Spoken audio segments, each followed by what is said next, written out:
أشهد أن لا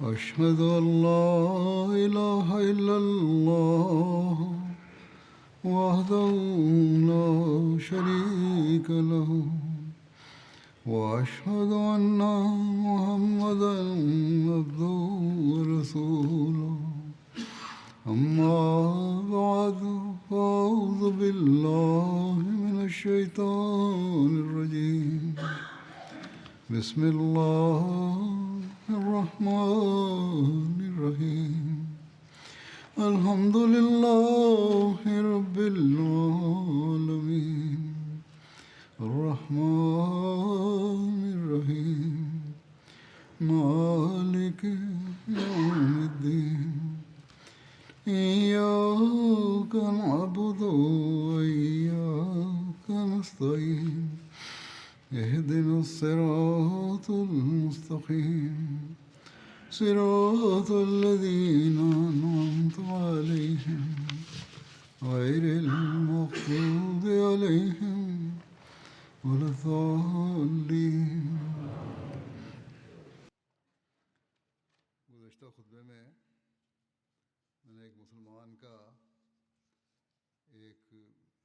In de vorige preek noemde ik een incident waarbij een moslim iemand doodde, ondanks dat die persoon de vredesgroet deed. En in verband hiermee heb ik ook vers 95 van Surat An-Nisa gereciteerd, waarin staat dat als iemand je met vrede begroet, als hij salam zegt, zeg niet dat hij niet gelovig is. De volledige details van dat incident werden toen niet gedeeld. Verdere details zijn dat, ik had kort vermeld, dat de heilige profeet sallallahu alaihi wasallam de man hiervan weerhield. Maar er is ook gerapporteerd dat de heilige profeet sallallahu alaihi wasallam extreme woede uitte en afstand nam van hem. In sommige overleveringen staat zelfs dat hij zelfs tegen hem bad. In ieder geval was de heilige profeet sallallahu alaihi wasallam diep bedroefd over deze daad, omdat de kwestie van vergelding voor de vermoorde persoon later voor hem werd gebracht door de familie van het slachtoffer na de slag van Hunain.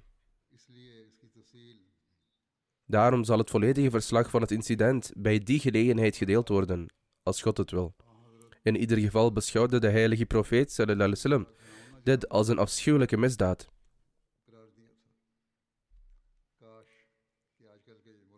Als de huidige zogenaamde religieuze geleerden in Pakistan, de zelfbenoemde hoeders van het geloof, dit zouden kunnen begrijpen en stoppen met het onrecht die ze tegen Ahmadis begaan, dan zouden ze misschien gered worden van Allah's straf. Hoe dan ook, verdergaand met de overleveringen van de verschillende expedities, zal ik het nu hebben over de verovering van Mekka die plaatsvond in 8 Hijri. Deze slag wordt ook wel de grote overwinning, Fateh Azim, genoemd. Zoals ik al zei, gebeurde dit in Ramadan 8 Hijri. Het was echt een prachtige en grootse verovering. De blijde tijding reeds voorspeld door Allah de Almachtige. Als gevolg van deze verovering begonnen mensen in grote groepen de islam binnen te treden. De blijde tijding van de verovering van Mekka uitleggend, zoals voorspeld in de heilige Koran, verklaart Hazrat Musleh Maud radiyallahu ta'ala anhu.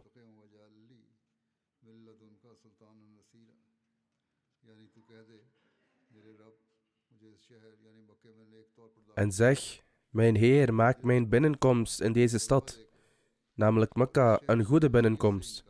Dat wil zeggen, schenk overwinning en succes na de migratie en laat me dan tevoorschijn komen met een goede komst uit deze stad. En schenk mij de middelen tot succes en steun van uzelf. Dit is het vers van Surat Bani Israël, dat voor de migratie werd geopenbaard, waarin de migratie en de daaropvolgende verovering van Mekka werden voorspeld.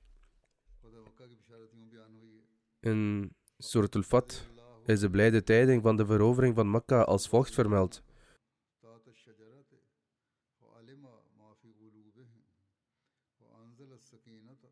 عليهم وأصابهم فتحا قريبا यकीनन अल्लाह मोमिनों से राजी हो गया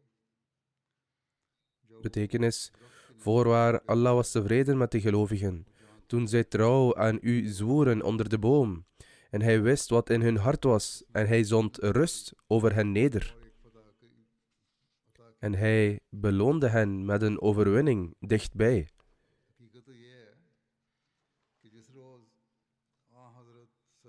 De waarheid is dat op de dag dat de heilige profeet sallallahu alaihi wasallam uit Mekka migreerde, Allah de Almachtige hem al de blijde tijding had gegeven dat: treur niet, er komt een dag waarop ik je zal terugbrengen naar deze plek.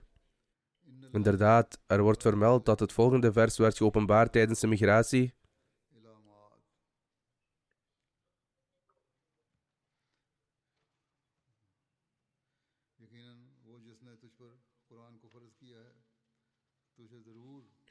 Voorwaar, hij die de leer van de Koran bindend voor u heeft gemaakt, zal u terugbrengen naar uw plaats van terugkeer. Imam Fakhruddin Razi stelt in zijn commentaar op dit vers dat de Ma'ad de plaats van terugkeer naar Mekka verwijst. En de reden hiervoor is dat het wijst naar de terugkeer van de heilige profeet sallallahu alaihi wasallam naar Mekka op de dag van zijn verovering. Volgens een overlevering ten tijde van de migratie, toen de heilige profeet sallallahu alaihi wasallam tussen Mekka en Medina was, uitte hij zijn liefde voor Mekka. Op dat moment daalde de engel Gabriel neer en zei: voelt u zich verbonden met uw thuisland en geboorteplaats? De heilige profeet sallallahu alaihi wasallam antwoordde: ja. Gabriel zei toen: Allah de Almachtige heeft verklaard: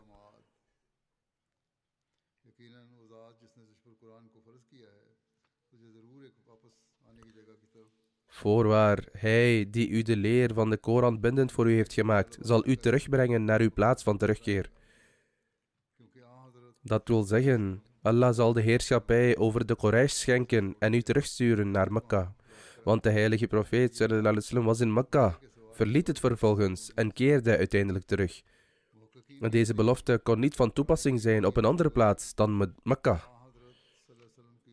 Volgens onderzoekers is dit vers van de heilige Koran een bewijs van het profeetschap van de heilige profeet sallallahu alaihi wasallam, omdat hij een profetie van Allah Almachtig over het ongeziene heeft overgebracht en de gebeurtenissen verliepen precies zoals voorspeld. Op een andere plaats in de heilige Koran is de profetie van de verovering van Mekka ook gedaan, waarin de heilige profeet sallallahu alaihi wasallam samen met alle moslims in wezen worden herinnerd dat waar zij ook heen gaan, zij niet vergeten dat Mekka uiteindelijk veroverd zal worden. En ze moeten er ook naar streven, hard werken en ervoor bidden.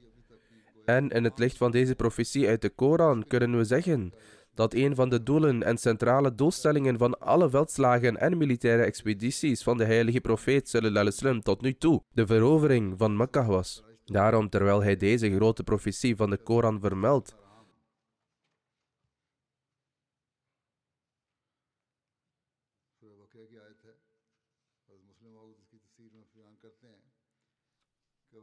en vanwaar jij ook komt, wend uw gezicht naar de heilige moskee.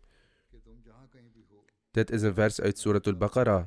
Hazrat Muslih Maud radiyallahu ta'ala anhu verklaart in zijn commentaar: de commentatoren hebben geïnterpreteerd dat vanwaar jij ook komt, waar je ook bent betekent. In elke omstandigheid houdt de qibla als de heilige moskee. En de reden die ze daarvoor geven is dat uit het eerdere bevel men had kunnen aannemen dat deze qibla misschien alleen voor de mensen van Medina is en niet voor anderen. Daarom zei Allah Almachtig: waar jullie ook uit voortkomen, keer je gezicht naar de heilige moskee. Hazrat Muslih Maud radiyallahu anhu vervolgt: maar de waarheid is dat, of in dit vers de heilige profeet sallallahu alaihi wasallam wordt aangesproken, of dat het alle moslims zijn. De betekenis kan niet gaan over het keren tot de qibla. Ten eerste omdat de gebeden die worden verricht terwijl men in een stad of dorp verblijft, over het algemeen meer in aantal zijn dan die worden aangeboden bij het verlaten van de stad voor een reis. In zo'n geval had het bevel er één moeten zijn dat van toepassing is op het groter aantal gebeden, in plaats van een bevel te geven dat door in een staat van reizen te zijn van toepassing zou zijn op zeer weinig situaties. Iemand kan bijvoorbeeld om 10 uur 's ochtends een stad verlaten, of tussen Asr en Maghrib, of midden in de nacht. En dit zijn allemaal tijden waarin de kwestie van het gebed niet eens aan de orde komt. In dergelijke omstandigheden wordt het gebod, en vanwaar gij ook komt, wend uw gezicht naar de heilige moskee. Het wordt betekenisloos, omdat er zelden een gelegenheid is voor gebed bij het verlaten van een stad. Tegen die tijd heeft iemand meestal ofwel al gebeden, of als hij nog moet bidden, kan hij het iets later aanbieden. In ieder geval is er geen direct verband tussen vertrek en gebed.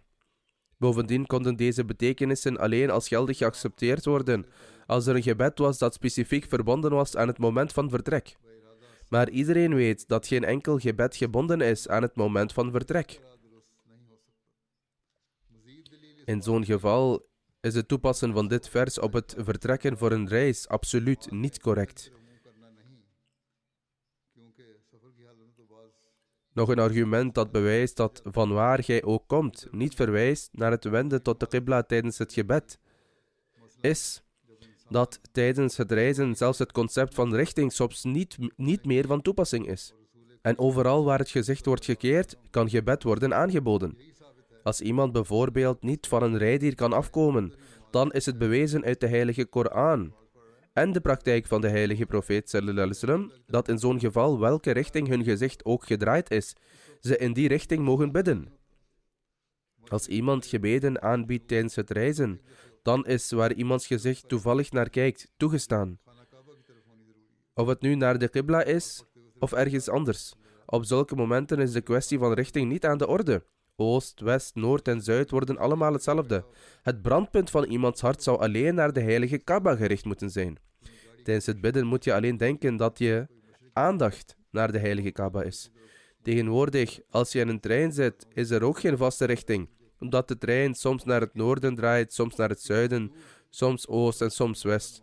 We zien dit op dezelfde manier bij lange vliegreizen. Maar het gebed van de passagier die gebeden aanbiedt, is niet ongeldig. Als we de interpretatie van de commentatoren als juist beschouwen,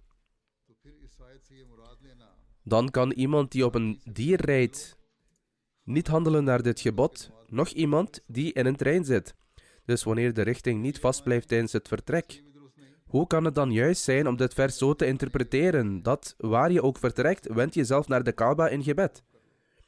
Dan is deze interpretatie ook onjuist, omdat de letterlijke betekenis van de woorden in dit vers is, waar je ook vandaan komt, wend je gezicht naar de heilige moskee. Met andere woorden, wend je gezicht naar de heilige moskee van waar je vertrokken bent. Iedereen kan begrijpen dat de verplichte gebeden niet wandelend kunnen worden verricht. Ze worden eerder verricht door te stoppen bij een plek om ze aan te bieden. Inderdaad, als de woorden van het vers, waar je ook bent, wend je gezicht naar de heilige moskee waren, dan kan de interpretatie, wend je gezicht naar Masjid-e-Haram, waar je ook bent, als correct worden beschouwd.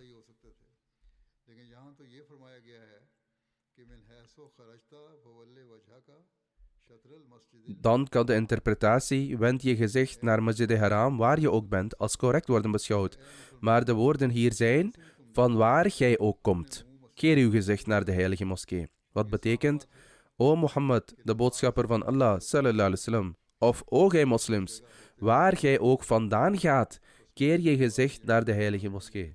Het is duidelijk dat de verplichte gebeden niet worden verricht bij het verlaten van een plaats, maar door eerst ergens te stoppen.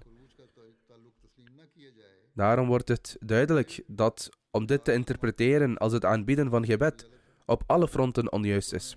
Commentatoren zeggen dat als het verband tussen het dagelijks gebed en het fysiek verlaten van iemands plaats niet erkend is, dan wordt dit beschouwd als herhaling, hoewel ook dit onjuist is.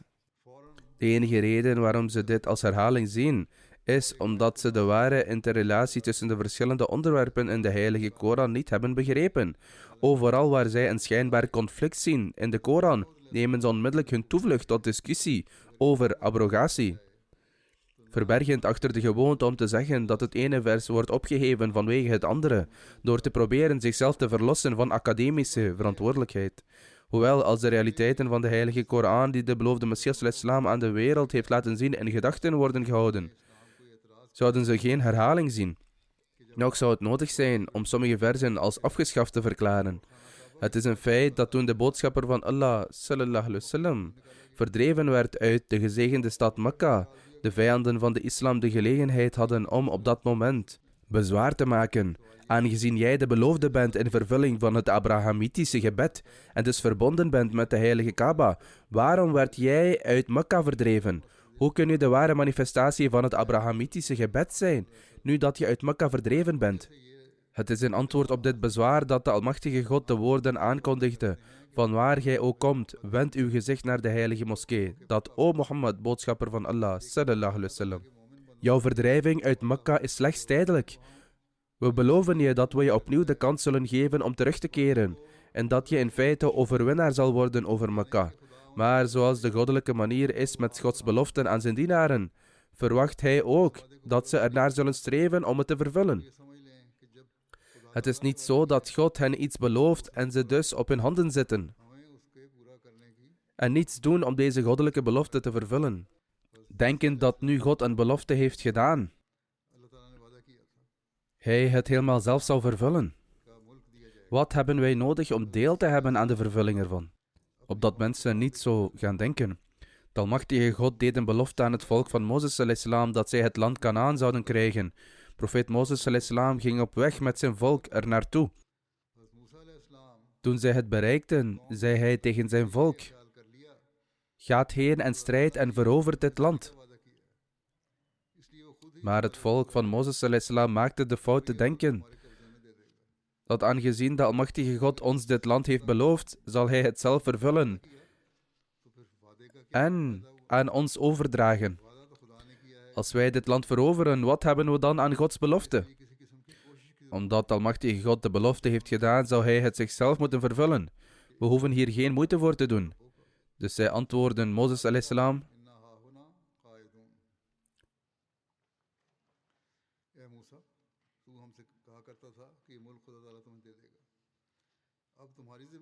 O Mozes, jij placht tegen ons te zeggen dat God ons dit land zal geven. De verantwoordelijkheid om deze belofte waar te maken ligt bij jou of jouw God. Als wij zelf dit land veroveren, wat voor goeds was jij of jouw God dan? Aangezien jij ons zou vertellen dat het de belofte is van de Almachtige God, dat dit land ons zeker geschonken zal worden. Daarom gaat jij en uw Heer en strijd. En hier zitten wij. Wij zullen niets doen. Zodra jij het land hebt veroverd en aan ons hebt overgedragen, pas dan zullen wij binnengaan. Het kan blijken dat ze gelijk hadden om dit te zeggen. Want als iemand belooft een ander iets te geven, en later komt die persoon om het op te eisen, alleen om te horen te krijgen: ga het zelf maar kopen op de markt. Iedereen zou zo'n belofte onnodig vinden als hij het toch zelf op de markt moest kopen. Dit argument lijkt dus rationeel. Echter, in relatie tot goddelijke gemeenschappen is zo'n opvatting volstrekt onredelijk. Daarom prees de Almachtige God de Israëlieten niet. Hij zei niet: je hoeft niet te vechten. Het is aan ons om het land veilig te stellen en het aan jullie te geven. Integendeel, hij zei: jullie hebben ons onteerd. Daarom zal jullie dit land worden ontnomen. Ga heen en zwerf 40 jaar rond in de woestijn. Jullie zullen dit land niet erven. Jullie nieuwe generatie zal het erven. Want jullie hebben ons oneer bewezen. Zo'n benadering kan worden beschouwd als geldig en redelijk vanuit een werelds perspectief. Maar vanuit het perspectief van een goddelijke missie is het volkomen onredelijk en zorgt ervoor dat iemand een goddelijke straf verdient. De reden is dat wanneer een mens een belofte doet, hij geen controle heeft over hemelse of aardse veranderingen. Dat wil zeggen, een persoon heeft geen invloed op de hemelse en wereldse veranderingen. Daarom, als iemand een belofte doet, is het alleen in relatie tot dat wat binnen zijn eigen vermogen ligt. Maar als de Almachtige God een belofte doet, het impliceert dat, zelfs als de vervulling van die belofte onmogelijk lijkt, maar door goddelijke hulp zal het worden vervuld.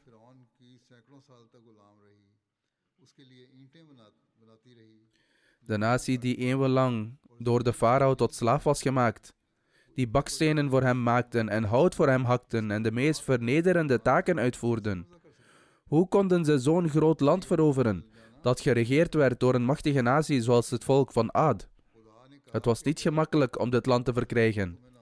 Maar God zei, al lijkt de verwerving van dit land voor jullie onmogelijk. Wij beloven dat wij jullie dit land zullen geven en jullie zullen het bereiken door onze hulp. Daarom betekent een goddelijke belofte niet dat men nu niets doet en zich niet inspant. Het betekent eerder dat wanneer je naar dat doel streeft, God jou zal bijstaan en doen zegevieren. In essentie is er een onderscheid tussen de aard van een goddelijke belofte en die van een menselijke. Goddelijke beloften die praktische inspanningen vereisen menselijke betrokkenheid. Om ze te vervullen moet je ernaar streven. Als iemand zich niet met de vervulling ervan bezighoudt, verdienen ze straf. Dit geldt echter niet voor de beloften van een mens. Een persoon kan niet zeggen, ik zal de loop van het goddelijke lot voor jou veranderen, want dit heeft de mens niet in de hand. Als iemand zo'n bewering zou doen, zou hij terecht door Allah de Almachtige ondervraagd worden. Wie ben jij om het lot te veranderen? Aan de andere kant kan God zeggen, als je handelt naar mijn bevel en hiernaar streeft, zal ik je bijstaan en de loop van het lot veranderen. Want het lot ligt in zijn macht en hij kan het veranderen zoals hij wil. Toen de heilige profeet sallallahu alaihi wasallam de goddelijke belofte van de verovering van Mekka werd toegezegd,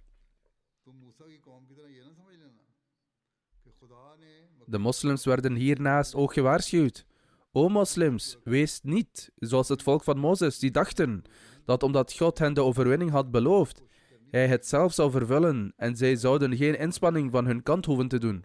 In feite moet ook jij ernaar streven om de goddelijke belofte te vervullen. De belofte van God betekende, jij bent zwak. Als jij dat niet was, waarom zou jij dan uit Mekka weggegaan zijn? Het verlaten van Mekka duidde op je zwakte. En je vijand is sterk. Maar God zal jou kracht geven en jij zal Mekka van jouw tegenstanders terugwinnen. Aldus het gebod. En vanwaar jij ook voortkomt, keer uw gezicht naar de heilige moskee. Het betekent dat waar je ook van vertrekt, laat jouw richting en doel de verovering van Mekka zijn. De term khuruj, namelijk vertrek, heeft ook een betekenis voor militaire expedities. In die context betekende het vers: overal waar jullie aan een militaire campagne beginnen, jullie doel zou moeten zijn om de basis te leggen voor de verovering van Mekka.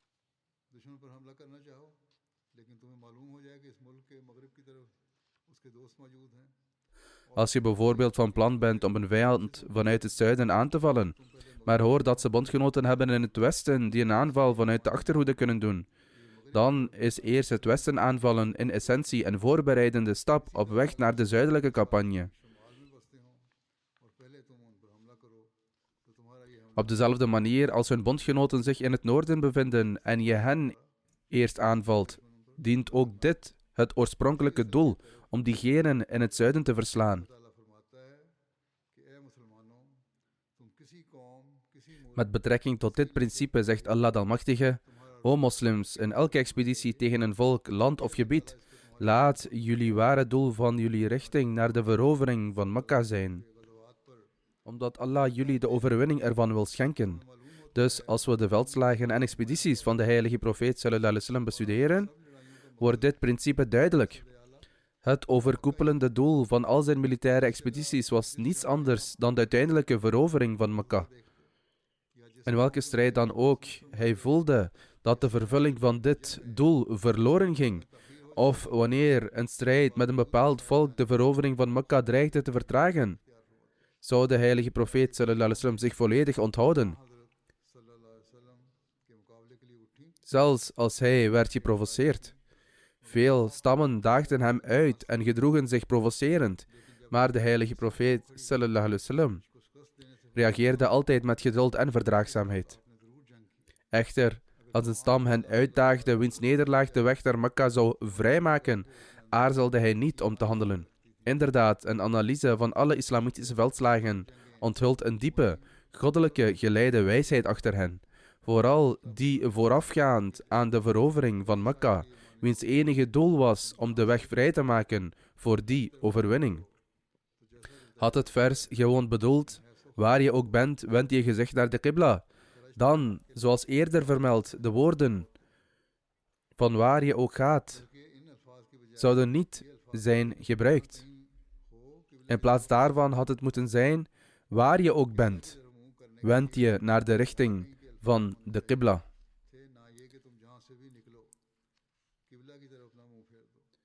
De woorden waar je ook bent hadden moeten worden gebruikt om iemand te instrueren om zich naar de Qibla te wenden. Dit is omdat op het moment van vertrek de mensen niet bidden, maar zich klaarmaken om te wandelen. Dus dit vers heeft niets te maken met het offeren van gebeden. In feite is de enige betekenis van dit vers dat waar je ook vandaan gaat, of het nu een plaats is naar het oosten of het westen, of het nu een plaats is naar het noorden of naar het zuiden, jouw richting moet naar Mekka zijn. Met andere woorden, je aandacht, je gedachten en je geest moeten alleen gericht zijn op het feit dat jij de overwinning op Mekka moet behalen. En door de islam daar te vestigen en heel Arabië onder zijn invloed brengen. Wujuhun betekent ook richtingen. Daarom betekent dit dat je een enkelvoudig doel moet hebben om de heilige Kaaba te veroveren en het tot het centrum van de islam te maken. Want totdat de islam zich verspreidt in Mekka, totdat Mekka niet onder de heerschappij van de moslims komt, kan de rest van Arabië geen moslim worden. Dit was het vastgestelde programma voor moslims en dit programma was ongetwijfeld ver boven hun mogelijkheden.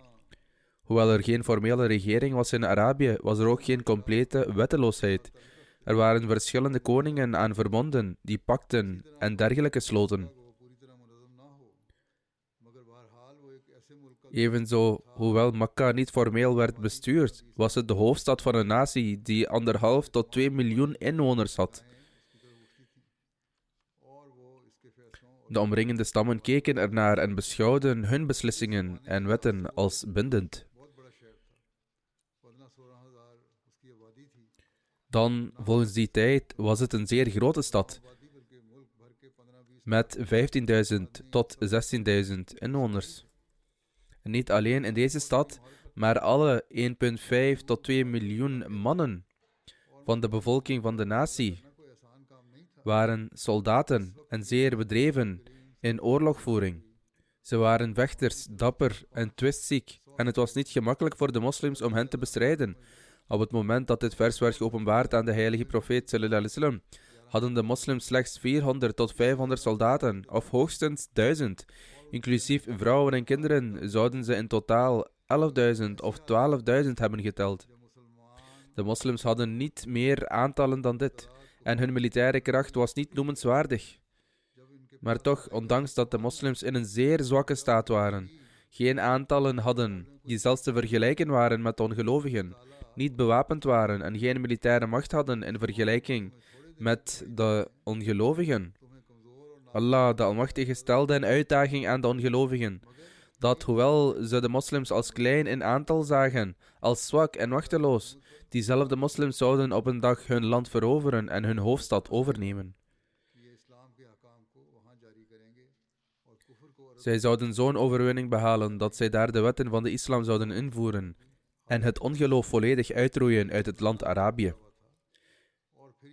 Gezien de toestand van de moslims was dit een fantastische bewering. Bovendien was deze claim niet beperkt tot een specifiek gebied. De impact van deze claim was breed en enorm, want niet alleen was overwinning op Mekka voorspeld, niet alleen werd de verovering van Arabië aangekondigd, het christendom werd ook uitgedaagd. Het jodendom werd ook uitgedaagd.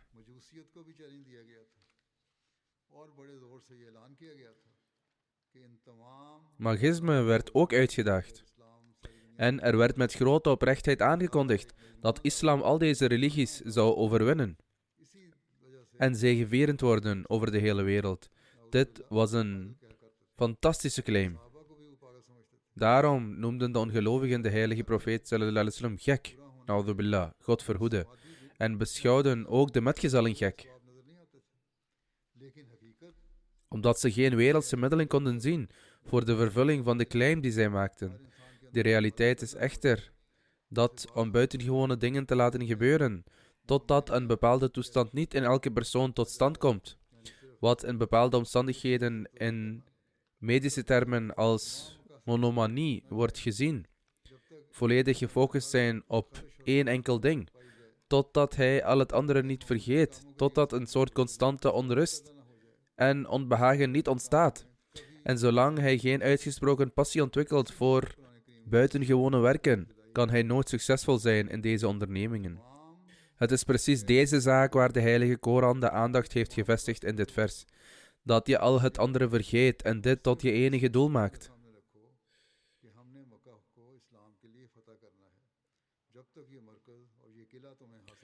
Dat we Mekka zullen veroveren omwille van de islam.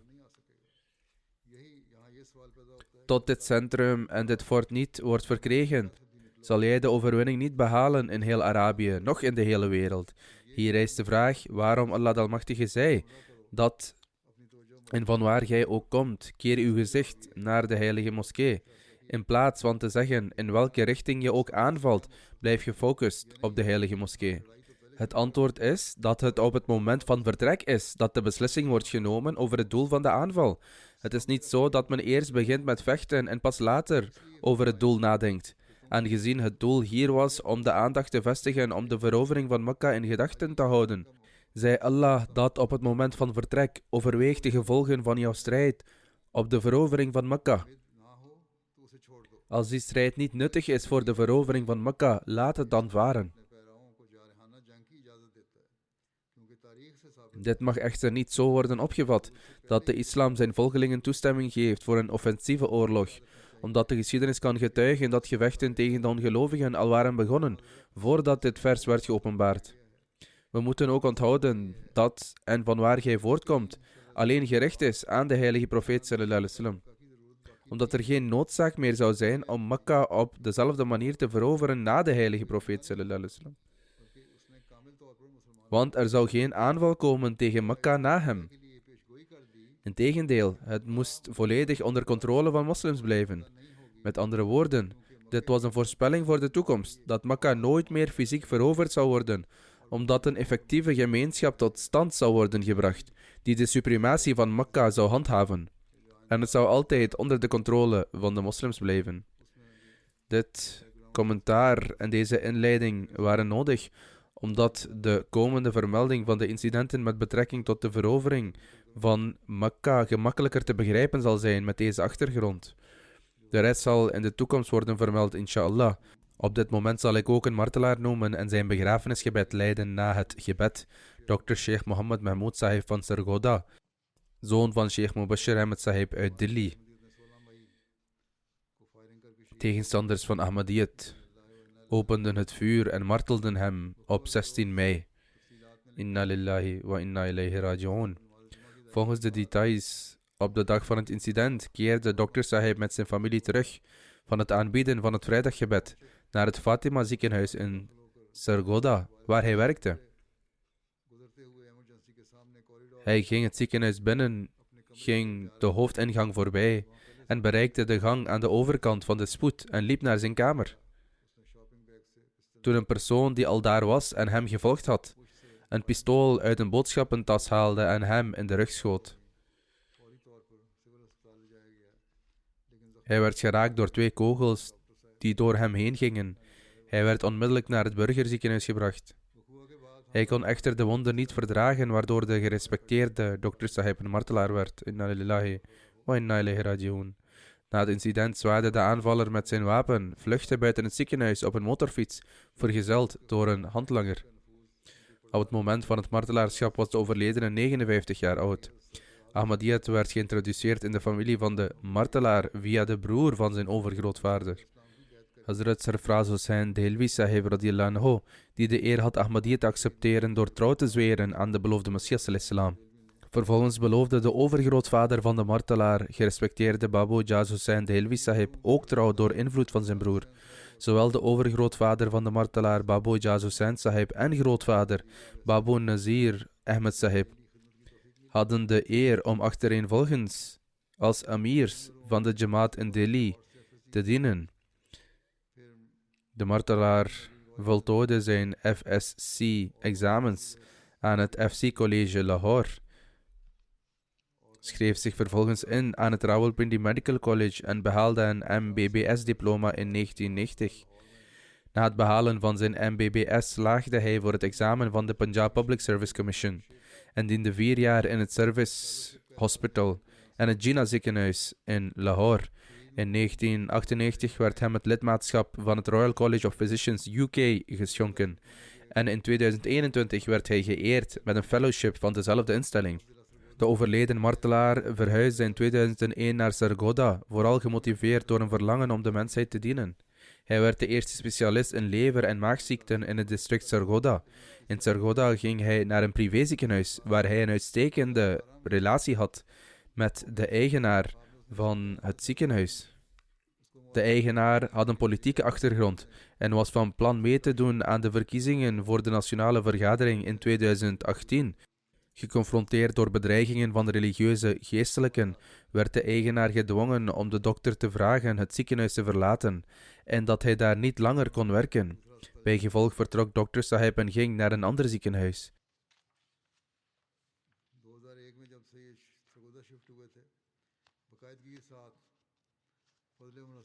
Sinds hij in 2001 naar Sargodha verhuisde, besteedde hij regelmatig tijd als arts in het Fazle Umar ziekenhuis in Rabwa.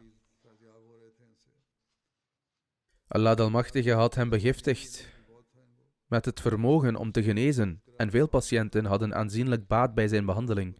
Naast zijn wereldlijke kennis was hij diep onderlegd in religieuze studies, bestudeerde uitgebreid Koran-commentaar, Tadhkira, Rouhani Khazain en andere Jamaat-literatuur, waaronder literatuur over controversiële kwesties. Hij diende de Jamaat ook als naib amir van het district Sargodha. Hij was actief betrokken bij de Medical Association na de oprichting en werd in 2024 vice-voorzitter.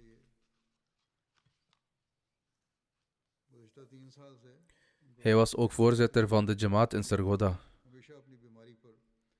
Ondanks de lijden aan kanker de afgelopen 3 jaar gaf hij altijd voorrang aan de ziekten van anderen boven die van zichzelf. En bleef altijd klaar om te dienen. Zijn medeleven en liefde voor patiënten waren uitzonderlijk. Hij gaf vaak gratis behandelingen aan behoeftigen en gaf ze zelfs reisgeld voor hun terugreis. Hij betaalde ook persoonlijk voor de medische tests van sommige patiënten. Zoals eerder vermeld, was hij de eerste specialist voor lever- en maagziekten in het district Sargodha. Hij droeg stilletjes en aanzienlijk bij aan de huwelijken van financieel achtergestelde meisjes. Eén zo iemand vertelt: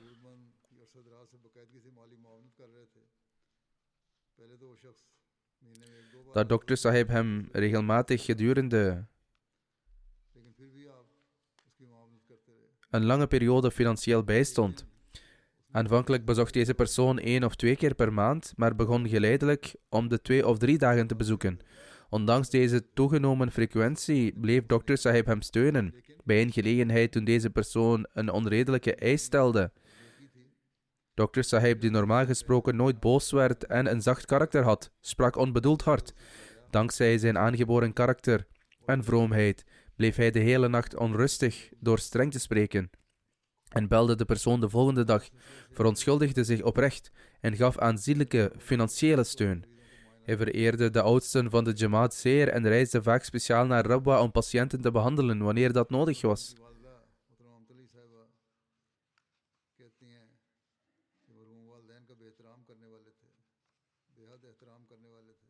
Zijn moeder Amatul Hai Sahiba verklaart dat hij zijn ouders diep respecteerde, al hun behoeften vervulde, zonder dat ze erom hoefden te vragen. Ze vroeg er nooit om, maar hij vervulde altijd haar behoeften. Hij vertoonde talrijke bewonderenswaardige eigenschappen van jongs af aan, hield zich bezig met zijn eigen werk, was zeer toegewijd aan Khilafat, gaf veel om de armen en zieken en beheerde nauwgezet financiële transacties.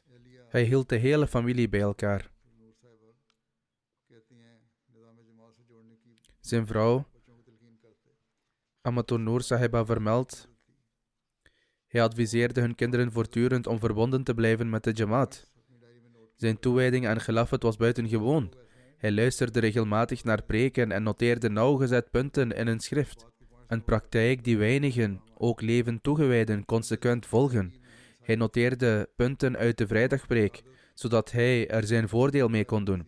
Zijn bijdragen aan financiële offers waren voorbeeldig. Bij zijn martelaarschap waren zijn wasiat-bijdragen volledig afbetaald tot 2025. Hij heeft 4 kinderen,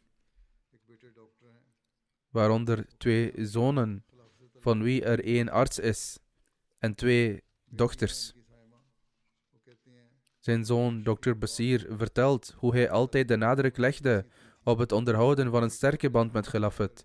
Zijn dochter Saima beschrijft hem als een uitzonderlijk aanhankelijke vader, die haar na haar huwelijk adviseerde dat nadat ze bij haar schoonouders was ingetrokken, ze verbonden moet blijven met de Jamaat en nooit de kans en eer moet weigeren om het te dienen. Ze merkt op dat hij consequent manieren vond om dienst aan Jamaat te integreren in algemene activiteiten.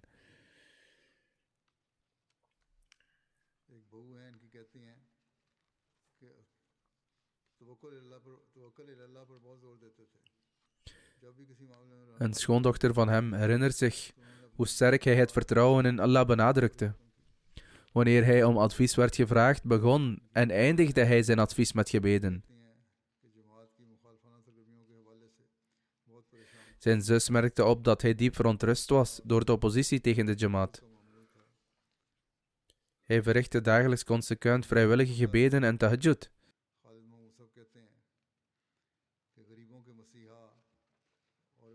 De amir van het district Sargodha, Khalid Mahmoud Sahib, beschrijft hem als een groot humanitair en bescheiden man, aanzienlijk gekenmerkt door nederigheid en dienstbaarheid aan de mensheid.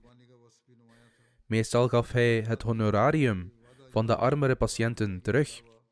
Offers brengen voor de Jamaat was een van zijn opvallende kwaliteiten. Naast het betalen van zijn chanda en beloften enzovoort, zou hij helpen door extra offers te brengen. Hij toonde veel respect voor de ambtsdragers van de Jamaat.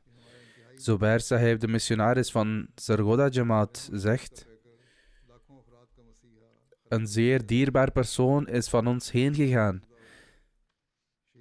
die een dienaar van de mensheid was, een personificatie van barmhartigheid en welwillendheid, iemand die honderdduizenden heeft genezen. Hij was een toegewijde van Khilafat en een gepersonifieerde engel. De overleden martelaar was een derwees en elk aspect van zijn leven was voorbeeldig. Wanneer een ambtsdrager of levend toegewijde naar hem toeging, stond hij op van zijn stoel en zelfs als ze weggingen, zag hij ze tot aan de deur. Hij zegt verder: toen hem werd verteld dat de omstandigheden verslechterden en hij een bewaker in dienst zou moeten nemen of een khadim hebben voor veiligheidsmaatregelen, zou Dr. Sahib antwoorden: ik kan inderdaad een bewaker of een bediende bij me houden voor de veiligheid, maar ik kan de gedachte niet verdragen dat, God verhoede, als iemand me zou komen vermoorden, een ander zijn leven verliest door mij.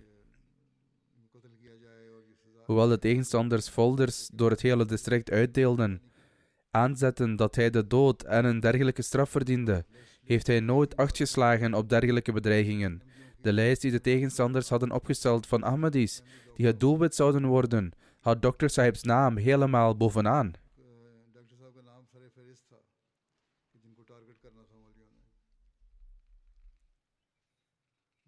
In feite was er een bepaalde geestelijke, Akram Tufani, die zelfs een edict had uitgevaardigd, waarin hem doden rechtmatig werd verklaard, en dat edict was ook publiekelijk verspreid. En toch, ondanks dit alles, ondernam de regering geen actie. De beheerder van het Fatima ziekenhuis, dat een christelijk ziekenhuis is, de beheerder is zelf ook pastoor. Hij merkte op: een dienaar van de mensheid en een nobele ziel is van ons heen gegaan. Onze harten zijn overweldigd door verdriet. In feite kwam deze meneer, die een christen is, naar Rabwa om de begrafenis van de overledene bij te wonen, samen met de leden van het administratief personeel en andere collega's. Social और print media ने भी इसको कवर किया डॉक्टर साहब की शहादत को एक असिस्टेंट कमिश्नर है अपनी Sociale en gedrukte media behandelden ook het martelaarschap van Dr. Sahib. कुछ कर नहीं सकते कोई जरूरत नहीं है Een assistent-commissionaris schreef een bericht. लेकिन बहरहाल ये भी Dit is alles wat ze kunnen doen. Ze zijn niet in staat om echt actie te ondernemen, omdat ze niet de moed hebben om tegen de geestelijken in te gaan of om een beslissing tegen hen te nemen. Toch weerspiegelt zelfs deze daad een zekere mate van dapperheid. Dat ze als vrouw in haar post schreef, Sheikh Mahmoud was niets minder dan een redder van de armen. Hij was een uitzonderlijk medisch specialist. Soms geeft hij zelfs gratis dure diagnostische tests aan de minder bedeelden. Er is misschien nauwelijks 1 huishouden in het hele district die geen baat had bij de zorg van Dr. Sahib. Ze maakten geen deel uit van de Jamaat, maar ze prees hem, zeggen dat hij vaak patiënten gratis behandelde en dat dit in haar ogen een gewelddadige daad was. Ze zei, ik zeg dit bij volle bewustzijn, omdat ik zelf arts ben. Dr. Sahib had naar het buitenland kunnen gaan, naar welk land dan ook, en veel verdienen en een luxueus leven leiden. Maar hij koos ervoor om in plaats daarvan in Sargodha te blijven en zich te wijden aan het dienen van de mensheid. Ze zegt verder, vandaag, voor het eerst, heb ik gehuild om het overlijden van iemand met wie ik geen persoonlijke band had. Het was slechts een band van menselijkheid. Deze Heer had de mensen van God enorme gunsten verleend. कर्म किया था तो अर्ज है कि इनका जुर्म अहमदी होना था Als men zou vragen wat zijn misdaad was, is het antwoord dat zijn enige misdaad was dat hij een Ahmadi was. Doctor साहब सरगोदा के पहले Een andere dokter schreef, Dr. Sahib काबिल और senior was de eerste medische specialist in Sargodha die het ARCP had afgerond. Ondanks zijn uitzonderlijke bekwaamheid en ervaring क्या इस मुल्क में voerde hij zelfs tot op de dag van vandaag procedures uit tegen de laagste tarieven in Sargodha. Hij werd alleen vanwege zijn geloof vermoord. Is er nog enig recht in dit land? दरिंदगी के इस फेल पर Een journalist en presentator van een particuliere televisiezender schreef: ik heb geen woorden om deze barbaarse en uiterst tragische daad. Het is niet uit te drukken. रोकना होगा Een andere journalist merkte op: और अहमदियों dit gaat al veel te lang door. को रोकने के लिए इंतहा Om Pakistan te redden moeten extremistische groepen en organisaties worden gestopt. Het is noodzakelijk om deze extremistische organisaties te verbieden. ठेकेदारों को खौफ Als we een einde willen maken aan dergelijke activiteiten die fundamentele mensenrechten schenden en gericht zijn tegen Ahmadis.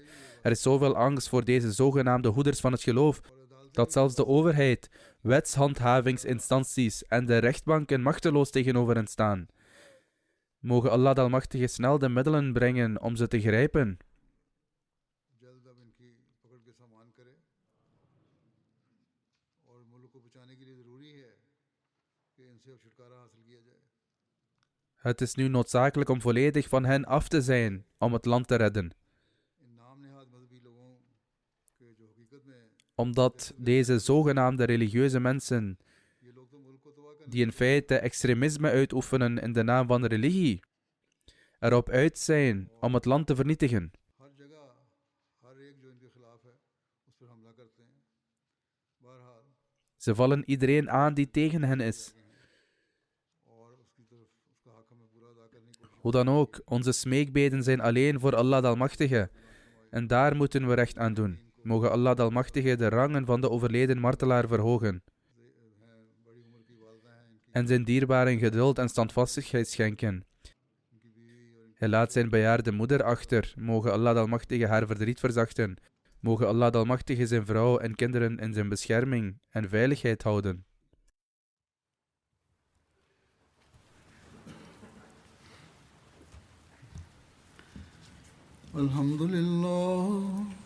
الحمد لله نحمده ونستعينه ونستغفره ونؤمن به ونتوكل عليه ونعوذ بالله من شرور أنفسنا ومن سيئات أعمالنا من يهده الله فلا مضل له ومن يضلله فلا هادي له ونشهد أن لا إله إلا الله ونشهد أن محمدا عبده ورسوله عباد الله رحمكم الله إن الله يأمر بالعدل والإحسان وإيتاء ذي القربى وينهى عن الفحشاء والمنكر والبغي يعظكم لعلكم تذكرون اذكروا الله يذكركم وادعوه يستجب لكم ولذكر الله أكبر